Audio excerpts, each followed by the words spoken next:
Welcome to today's lesson, Hoop House Greenhouse. In this lesson, we will investigate the correlation between soil temperature and plant growth. Then, we will take a look at those fabulous creations that allow humans to monitor or control soil temperatures, the greenhouse. Today's activity will be engineering our very own greenhouse prototypes. The pot will be where we sow the seed. You could alternatively sow directly into the earth if you don't have a plant pot.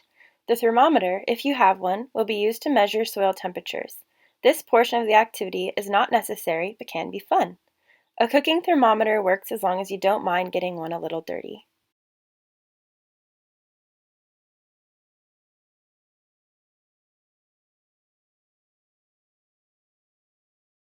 This is a great opportunity to have students read aloud and write down terms and definitions in their garden journals.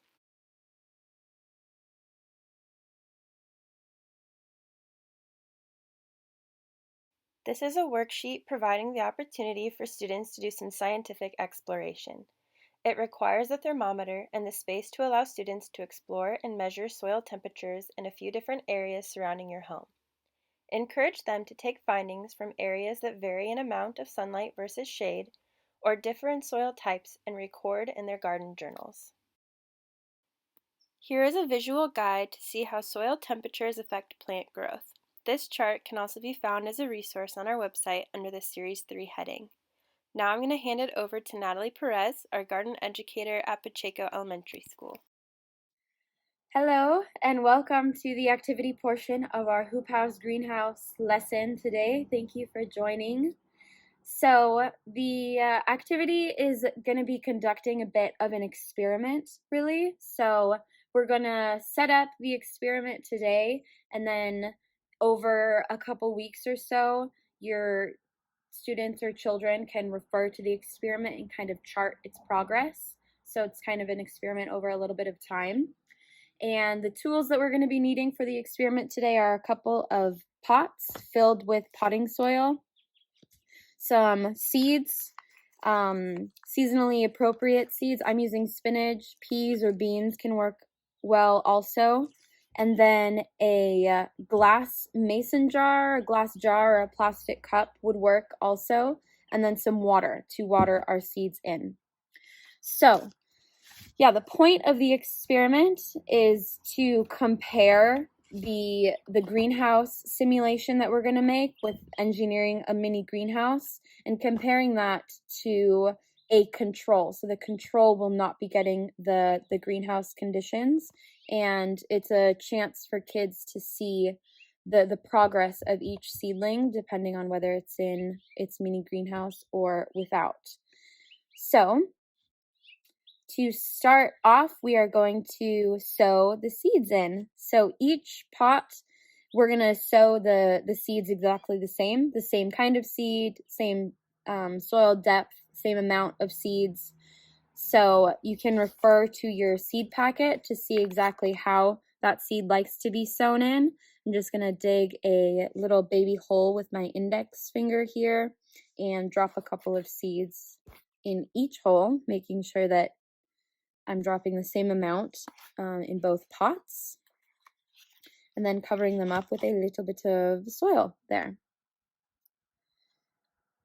And then give them a little dose of water for success. And then our greenhouse simulation here is going to receive that mason jar or glass jar plastic cup, whereas the control will not.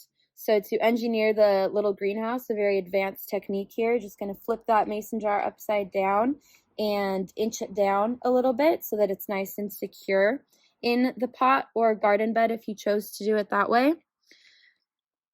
And there we go. That's our mini greenhouse for you. So it's kind of fun to talk about with your children or students the way in which the greenhouse operates and kind of that greenhouse effect, how the sunlight enters through the glass jar, but it doesn't necessarily escape, making the greenhouse warmer than the environment outside of it, a little bit of a microclimate for you here.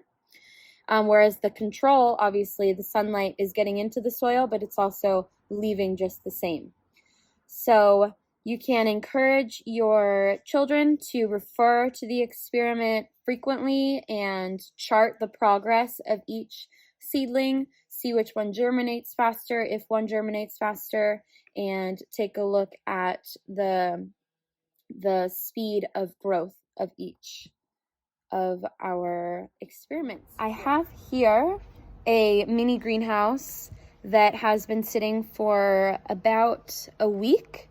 Another really fun thing to discuss with your children or students as time goes by with the experiment is the condensation that you see in our greenhouse.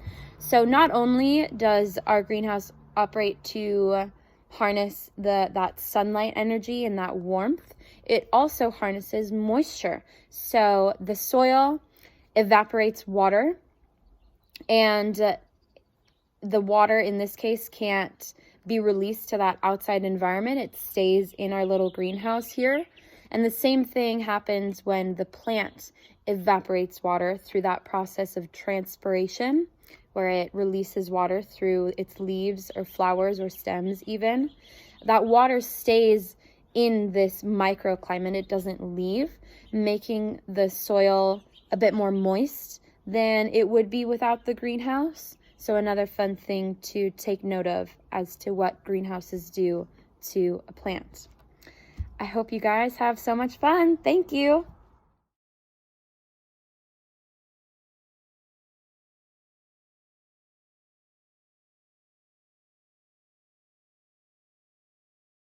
Explain to students that hoop houses can have the same effect as a greenhouse.